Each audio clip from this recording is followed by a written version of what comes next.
Pendidikan Sains abad ke-21 menuntut siswa untuk tidak sekedar menghafal teori. Mereka dituntut memiliki keterampilan memecahkan masalah dan kepekaan ekologis agar relevan dengan dinamika kehidupan dunia. Assalamualaikum warahmatullahi wabarakatuh. Saya Niko Oktarian, guru IPA dari SMP Negeri 1 Garut. Inilah praktik baik saya, Ekspedisi Ciwalen, implementasi pembelajaran mendalam, terintegrasi STEM pada isu pencemaran Sungai Ciwalen untuk meningkatkan keterampilan abad ke-21 siswa SMP Negeri 1 Garut.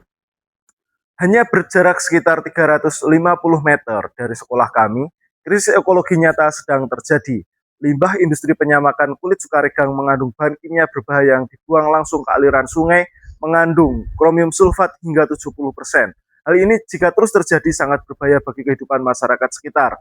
Mengabaikan isu lokal ini dengan pembelajaran IPA sama dengan menjauhkan siswa dari realitas kotanya sendiri. Di sisi lain kita dihadapkan pada realitas laporan PISA tahun 2022, di mana skor literasi sains siswa Indonesia masih di bawah rata-rata OECD. Hal ini sejalan dengan raport pendidikan sekolah kami, di mana dimensi bernalar kritis dan gotong royong masih butuh peningkatan.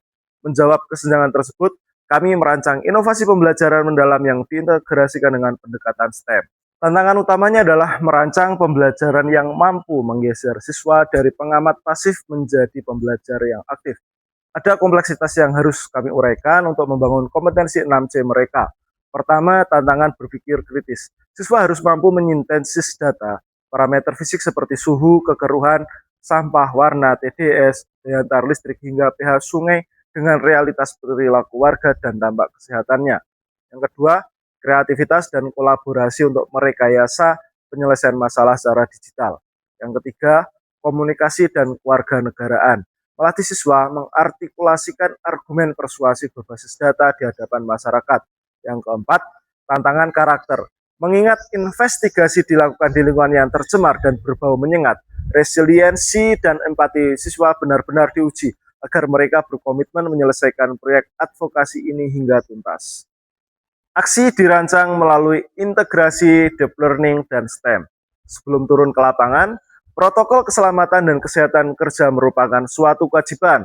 Siswa dibekali instrumen uji kualitas air dan alat pelindung diri yang standar.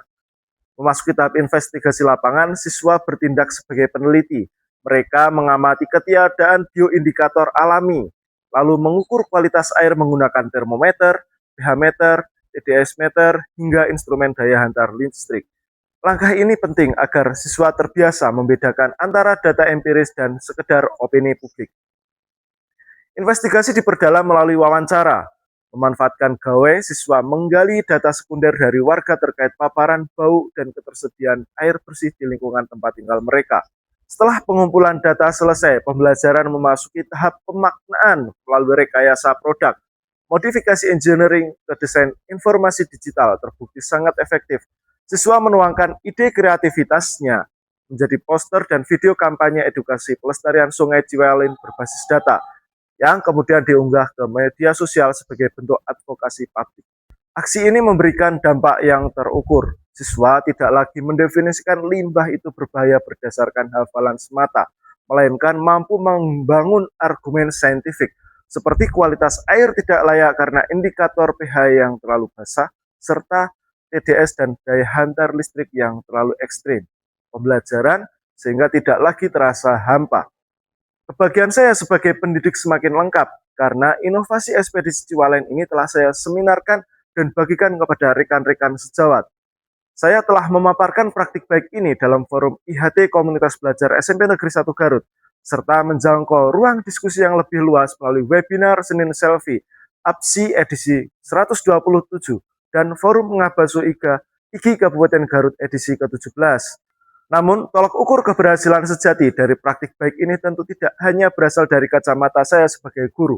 Mari kita dengarkan langsung bagaimana refleksi dan antusiasme siswa yang telah turun ke lapangan, serta seperti apa dukungan dari Bapak Kepala Sekolah dan Wakil Kepala Sekolah bidang kurikulum terhadap inovasi pembelajaran ini.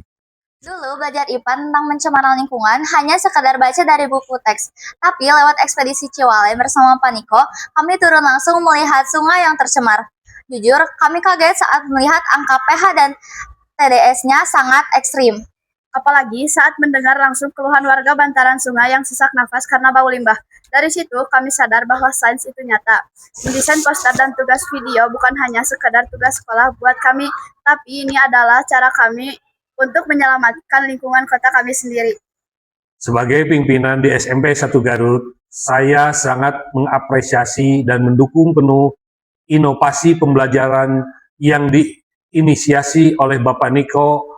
Melalui pendekatan deep learning ini, sekolah kita tidak hanya berupaya memperbaiki indikator penalaran kritis pada rapor pendidikan, tetapi juga membuktikan komitmen nyata terhadap kurikulum.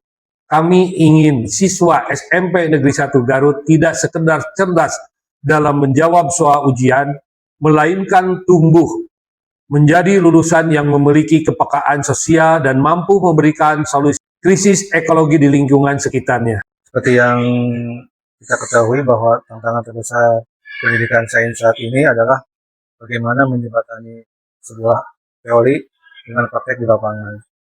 Tantangan tersebut bisa terjawab dengan baik, di mana anak bisa langsung mempraktekkan bagaimana melakukan sebuah penelitian kecil, di mana penelitian kecil ini terkait dengan ekspedisi mengetahui tingkat pencemaran di Sungai Ciwalei yang ada di sekitar sekolah.